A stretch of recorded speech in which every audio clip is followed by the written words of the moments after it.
Britain is in a bit of a fiscal pickle. We are living beyond our means. As a nation, individually, we believe that we are richer than we really are. The average Briton thinks that supermarket profit margins are 50%. They're not, they're 3%. The average Briton believes the top 1% own 60% of the country. They don't. They own about 23.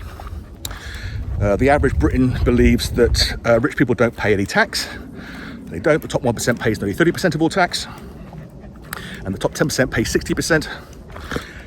And we are ignoring the demographic time bomb that is facing us in terms of the fiscal pressure that's going to place on us.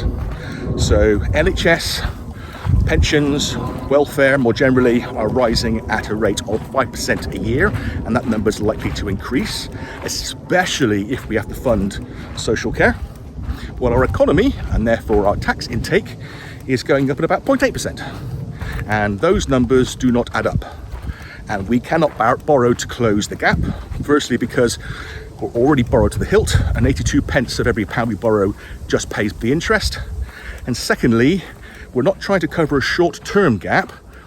This gap is going to get bigger and bigger and bigger as we age out. And no one, and I mean no one amongst the political parties, has got any serious policies that will address this.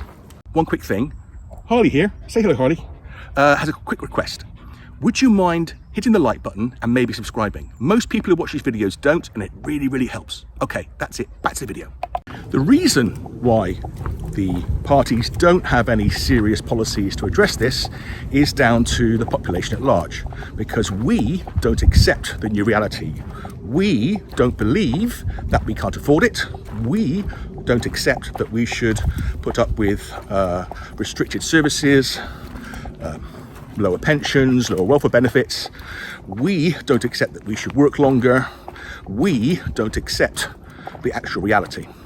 And as a result, the problem's going to get bigger and bigger and bigger until there's some sort of crunch. Whether that's a default on our debt, whether that is an inability to pay the bills and we have a massive national strike, whether or not that's an external shock, such as another war that impacts oil supplies or similar. And when that happens, then there will be a forced correction, similar to perhaps what happened to Greece a couple of decades ago when they got forced out of the euro mechanism because they came in at too high a price and just couldn't afford it. So my appeal is to political parties to start telling the population the truth, and for the population to start listening. Because I don't want to be in a position where suddenly we can't pay pensioners, we can't fund hospital operations, and we can't pay our bills and keep the lights on. On that cheery note, ta-ra.